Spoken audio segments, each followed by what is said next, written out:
ప్రజాతంత్ర ప్రేక్షకులకు నమస్కారం.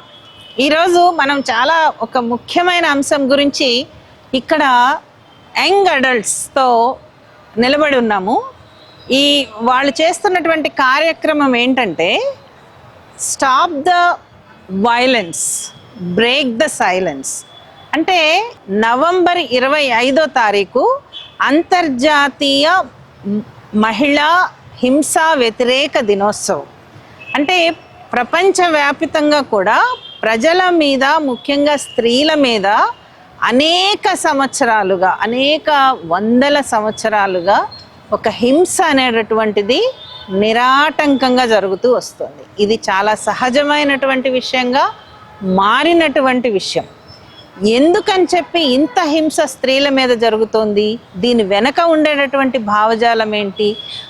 ఆ స్త్రీల మీద అది రాజ్యం చేసే హింస కావచ్చు, కుటుంబం చేసేటటువంటి హింస, వ్యక్తులు చేసేటటువంటి హింస, అభివృద్ధి పేరుతో చేసేటటువంటి హింస, ఇన్ని రకాలైనటువంటి హింసకి స్త్రీ బలవుతున్నటువంటి సందర్భంలో ఈ హింసకి వ్యతిరేకంగా ప్రపంచవ్యాపితంగా మహిళలందరూ తమ గొంతు విప్పారు, ఉద్యమాలు చేశారు, ప్రచారాలు చేశారు. చివరికి ఐక్యరాజ్య సమితి మెడలు వంచి ఈ ప్రత్యేకమైనటువంటి కార్యక్రమాన్ని చేపట్టేలా చేశారు. అంటే ఐక్యరాజ్య సమితి చేపట్టడం అనంటే అందులో ఉండేటటువంటి సభ్య దేశాలన్నీ కూడా ఆ హింసకి వ్యతిరేకంగా తమ ప్రభుత్వాలలో విధానాలు తీసుకోవటం. 16 రోజుల ఒక యాక్టివిజం నడుస్తుంది. నవంబర్ 25 నుంచి డిసెంబర్ 10 మానవ హక్కుల దినోత్సవం వరకు కూడా.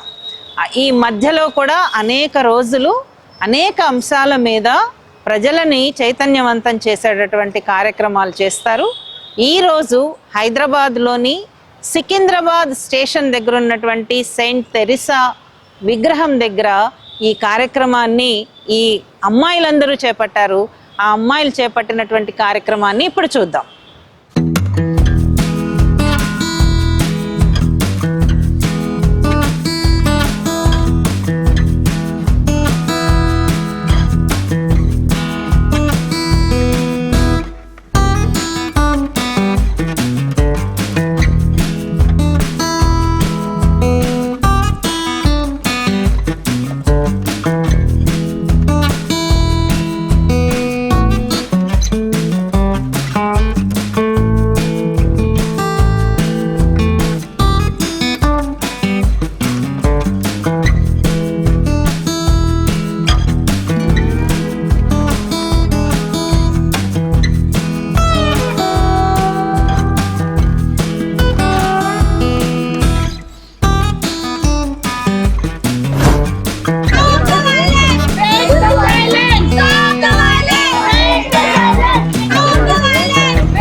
మనం ఇప్పుడు కొంచెం ఒక ఈ సంవత్సరం యునైటెడ్ నేషన్స్ తీసుకున్నటువంటి థీమ్ డిజిటల్ వైలెన్స్. దాదాపు 100 మందికి పైగా ఈరోజు జరిగినటువంటి ఊరేగింపులో పాల్గొన్నారు.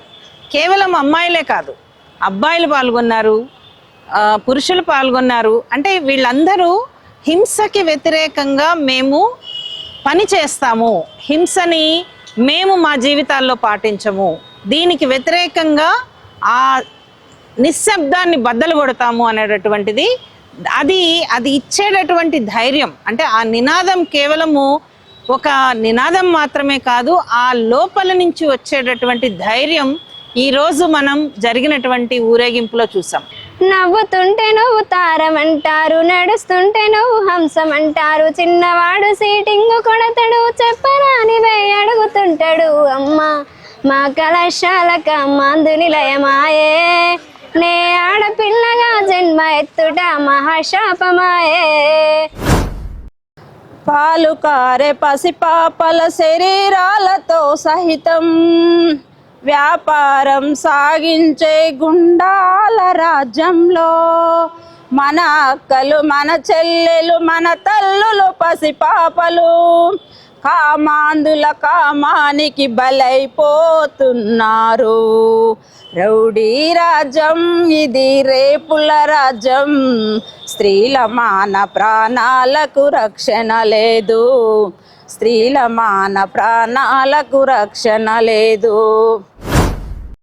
బాల్యం చితికిందా, కౌమరమే కాటేసిందా, కుటుంబం వంచిందా, సమాజం వెలివేసిందా, కుటుంబ కాటును సమాజ వేటును సవాలు చేశావు, దగా చేసిన దుష్ట శక్తిపై బాణం విసిరావు, గురి తప్పక కొట్టావు. అబలవుగావమ్మ నీవు సబలవు మాయమ్మ, పితృస్వామ్యాన్ని గెలిచి నిలిచిన యుక్తివి నీవమ్మ, ఆది పరాశక్తివి మాయమ్మ. కండ్లల్ల నీరేలా చెల్లెమ్మ, నీవు నిలబడి గెలవాలే చెల్లెమ్మ.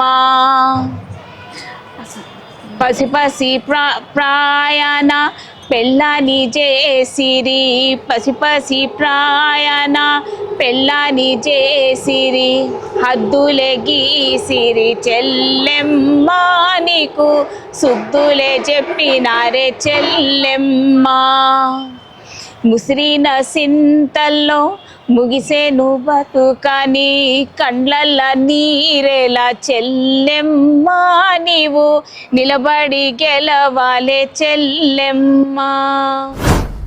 ఈ సైలెన్స్ ఏంటి, వైలెన్స్ ఏంటి, ఈ రెండిటి గురించి ఎవరన్నా చెప్తారా? వైలెన్స్ని మీరు ఎలా చూస్తున్నారు, దాని మీద సైలెన్స్ ఎట్లా పనిచేస్తుంది? ఎవరన్నా అమ్మాయిలైనా అబ్బాయిలైనా వచ్చి మాట్లాడండి. బ్రేక్ ద సైలెన్స్ అంటే మ్యాక్సిమం ఇళ్లలో ఈ హింస జరిగేది ఆడపిల్లల మీదనే. ఎంతమంది అవునంటారు ఈ మాటకి? మగపిల్లాడికి కొంచెం ఎక్కువ పెట్టండి, మగపిల్లాడిని చదివించండి, అవునా? మగపిల్లాడిని చదివించండి, ఆడపిల్లకి ఎందుకు తొందరగా పెళ్లి చేసి పంపించేయండి, ఇట్లాంటివన్నీ విన్నామా లేదా? విన్నాం కదా.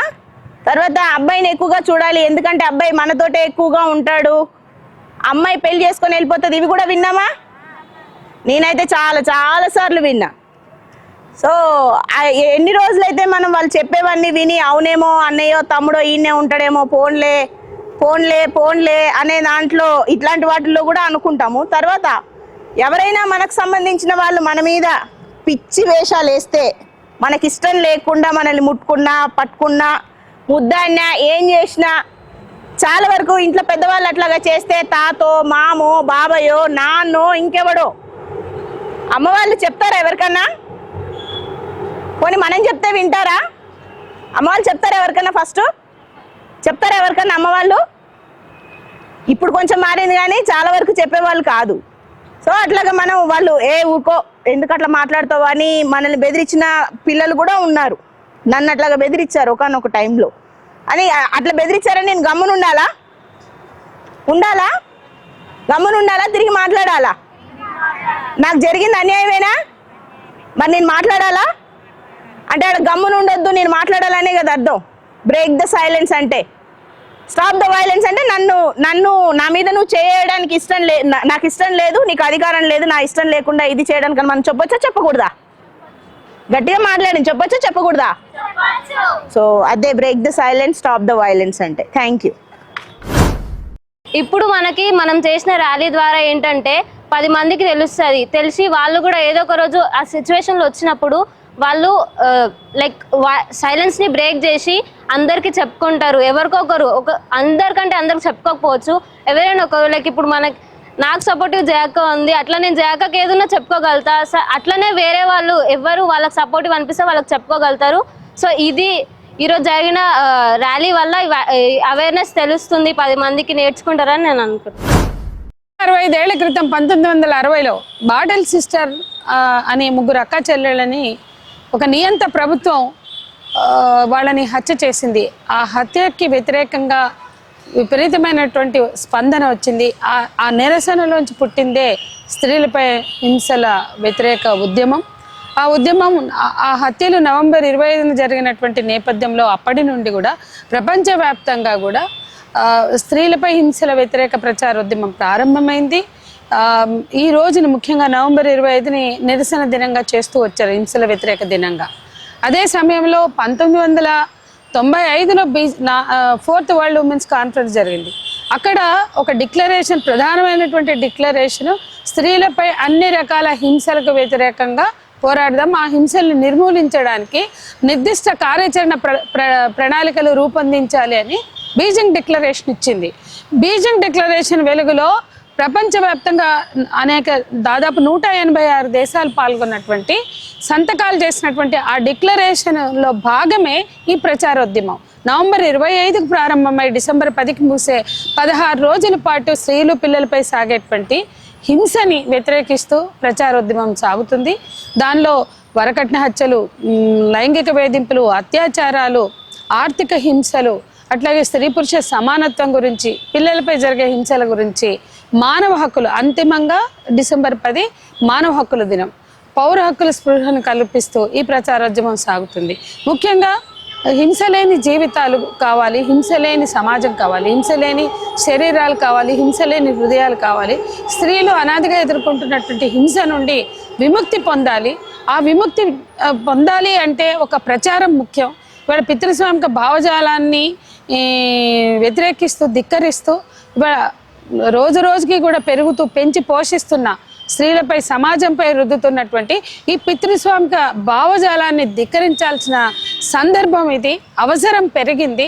స్త్రీలపై హింస ఈ సంవత్సరం ముఖ్యంగా UN ఇచ్చినటువంటి పిలుపు డిజిటల్ హింస, డిజిటల్ వైలెన్స్కు వ్యతిరేకంగా పోరాడాలి అని, ఫోకస్ చేయాలని. నిజానికి గతంలో ఉండే వరకట్న హత్యలు, వేధింపులు, అత్యాచారాలు, లైంగిక వేధింపులు, వీటికి తోడుగా డిజిటల్ వైలెన్స్ కూడా పెరిగింది. ఇవాళ మొత్తం సోషల్ మాధ్యమాలు కానీ, సోషల్ మీడియా కానీ, ఇవాళ టెక్నాలజీ పెరిగినటువంటి ఈ నేపథ్యంలో ప్రతి అంశంలో కూడా స్త్రీలకు వ్యతిరేకంగా ప్రయోగిస్తున్నారు. అందులో భాగమే ఈ డిజిటల్ హింస. ఈ డిజిటల్ హింసని వ్యతిరేకించాలి. ఈ డిజిటల్ హింస నుండి స్త్రీలకి రక్షణ కావాలి, అటువంటి హక్కును సాధించాలి అని చెప్పి కూడా ఈ సంవత్సరం పిలిపించారు. అంటే ఈరోజు యువతులు కానీ యువకులు కానీ తమ జీవితాల్లో ఏం జరుగుతోంది, హింస అనేది ఎన్ని రకాలుగా తమ జీవితాలని ప్రభావితం చేస్తోంది, తమ ప్రాథమిక హక్కులకి వ్యతిరేకంగా ఎట్లా నిలబడుతోంది, ఆ హింస లేని జీవితం తమకి ఎందుకు అవసరము అనేటటువంటిది ఇచ్చినటువంటి ఊరేగింపు, ఆ చేసినటువంటి ఊరేగింపు, అంతమంది కలిసికట్టుగా నడవటం అనేటటువంటిది తమందరికీ కూడా ఒక ధైర్యాన్ని ఇచ్చిందని చెప్తున్నారు. అది ఈరోజు ఈనాటి యువతరంలో రావాల్సినటువంటి మార్పు. ఈరోజు మనము అంతర్జాతీయ హింస వ్యతిరేకంగా ఆడవాళ్ళ మీద జరుగుతున్న అత్యాచారాల గురించి ఎట్లా మనం ఆపాలి అనేది ప్రతి ఒక్క ఇంట్లో జరుగుతుంది. అంటే ఏ రకంగా కావచ్చు హింసని ఏ విధంగా ఆపాలి అది మనకు తెలియదు. కానీ ఈ ర్యాలీ వల్ల వాళ్ళ కుటుంబాలలో జరుగుతున్న హింసని కొంతమంది చెప్పుకోరు. ఇటువంటి ర్యాలీ వల్ల వాళ్ళ మౌనాన్ని, వాళ్ళ గలాన్ని బయటికి విప్పడానికి ఇదొక చిన్న ప్రయత్నంగా ఈ 25 తారీఖు నుంచి డిసెంబర్ 10 వరకు ఈ ర్యాలీలని కొనసాగిస్తుంటే సమాజంలో కొంత మార్పు రావచ్చని ఇదొక చిన్న ప్రయత్నం. आज हम लोग महिला के विरुद्ध जो हिंसा हो रहा है उसके लिए रैली निकाले। उसका महत्व ये है कि हम लोग महिला, हमारे देश में 90% वुमेन्स के साथ डेली ऑलमोस्ट डेली कम से कम 50% वुमेन्स को के साथ हिंसा होता ही है, पर हमारी महिलाएं नहीं समझती हैं कि ये हिंसा हो रहा है हमारे साथ और उसके लिए आवाज़ भी नहीं उठाती हैं। सो हम लोग एक प्रयास कर रहे हैं रैली के थ्रू कि लोगों तक ये बात पहुंचे और सारी महिलाएं और पुरुष जागरूक हो इसके लिए कि हिंसा के विरुद्ध आवाज़ उठानी चाहिए, क्योंकि जो हिंसा सहता है वो भी गलत है और जो हिंसा करता है वो भी गलत है। सो सबको हिंसा के विरुद्ध आवाज़ उठानी चाहिए और सबको मिल कर के हमारे जो संविधान है, हमारा जो अधिकार दिया गया है संविधान में, उसके लिए बात करनी चाहिए और हम महिलाओं के लिए सबको मिलकर बात करनी चाहिए। నిండు అమాసనాడు ఒలచ్చ గుమ్మడి ఆడపిల్ల పుట్టినాది ఒలచ్చ గుమ్మడి, నిండు అమాసనాడు ఒలచ్చ గుమ్మడి ఆడపిల్ల పుట్టినాది ఒలచ్చ గుమ్మడి, అత్త తొంగి చూడలేదు ఒలచ్చ గుమ్మడి మొగడు ముద్దాడరాలే ఒలచ్చ గుమ్మడి, అత్త తొంగి చూడలేదు ఒలచ్చ గుమ్మడి మొగడు ముద్దాడ రాలేదు ఒలచ్చ గుమ్మడి, బట్టలల్లా చుట్టుకొని ఒలచ్చ గుమ్మడి బాయిలో పడేయబోతే ఒలచ్చ గుమ్మడి, బట్టలల్లా చుట్టుకొని ఒలచ్చ గుమ్మడి బాయిలో పడేయబోతే ఒలచ్చ గుమ్మడి, కుక్క పిల్ల అడ్డమొచ్చి ఒలచ్చ గుమ్మడి అక్కో అట్లా చెయ్యకానే ఒలచ్చ గుమ్మడి, కుక్క పిల్ల అడ్డమొచ్చి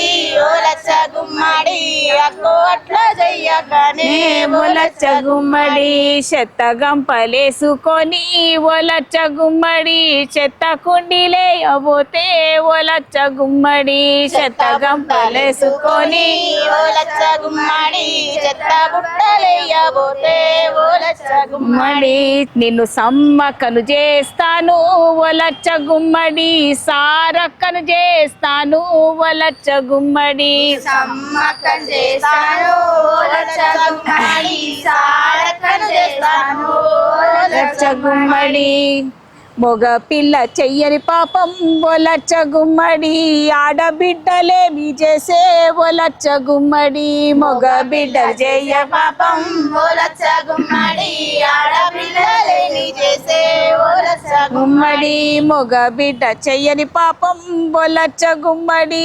ఆడబిడ్డలేమి చేసే ఒలచ్చ గుమ్మడి, మొగ బిడ్డ చెయ్య పాపం ఒలచ్చ గుమ్మడి ఆడబిడ్డలేమి చేసే ఓలచ్చ గుమ్మడి చిట్టి చిట్టి కండ్లతోటి ఒలచ్చ గుమ్మడి సూటి ప్రశ్న వేసే బిడ్డ ఒలచ్చ గుమ్మడి చిన్ని చిన్ని కళ్ళతోటి ఓలచ్చ గుమ్మడి సూటి ప్రశ్నలేసే బిడ్డ ఒలచ్చ గుమ్మడి సూటి ప్రశ్నలేసే బిడ్డ ఒలచ్చ గుమ్మడి సూటి ప్రశ్నలేసే బిడ్డ ఓలచ్చ గుమ్మడి చెత్తలో పరేయనమ్మ ఒలచ్చ గుమ్మడి పత్తిలో దాసుకుంటా ఒలచ్చ గుమ్మడి చెత్తలో పరేయనమ్మ ఓలచ్చ గుమ్మడి పొత్తిళ్ళలో దాచుకుంటా ఒలచ్చ గుమ్మడి నీ సమ్మకను చేస్తాను ఒలచ్చ గుమ్మడి సారక్కను చేస్తాను ఒలచ్చ గుమ్మడి సమ్మక్కను చేస్తాను ఓలచ్చ గుమ్మడి సారక్కను చేస్తాను ఓలచ్చ గుమ్మడి హంతకుల రాజ్యాన్ని ఒలచ్చ గుమ్మడి నువ్వు కూలగొట్టి గెలవాలమ్మా ఒలచ్చ గుమ్మడి అందకుల రాజ్యాన్ని ఒలచ్చ గుమ్మడి కూలగొట్టి గెలవాలమ్మా ఒలచ్చ గుమ్మడి నువ్వు కూలగొట్టి గెలవాలమ్మా ఒలచ్చ గుమ్మడి కూలగొట్టి గెలవాలమ్మా ఓలచ్చ గుమ్మడి హింసని నిశ్శబ్దంగా భరించటం కాదు, మా తరపున ఎవరో పోరాడతారని కాదు, మా తరపున మేమే పోరాడతాం, మా నిశ్శబ్దాన్ని మేమే బద్దలు కొడతాము, మీ నిశ్శబ్దాన్ని కూడా బద్దలు కొడతాము అని చెప్పినటువంటి ఈ కార్యక్రమం ఏదైతే ఉందో డిసెంబర్ 10 వరకు కొనసాగుతుంది. రకరకాల స్థాయిల్లో రకరకాల ప్రాంతాలలో అనేక రకాలుగా ఒక స్ఫూర్తి నింపేటటువంటి ఈ 16 రోజుల కార్యక్రమం అనేటటువంటిది ప్రజలకి ఒక చైతన్యవంతం చేసేటటువంటి కార్యక్రమము. హింసని పూర్తిగా ఎలిమినేట్ చేయటం అంటే హింసని జీవితాల్లో నుంచి సమాజంలో నుంచి తరిమి వేయటానికి అడుగుపడుతున్నటువంటి సందర్భాన్ని మనందరం కూడా గుర్తుంచుకోవాలి, వాటి గురించి మాట్లాడాలి, నిశ్శబ్దాన్ని ఛేదించాలి.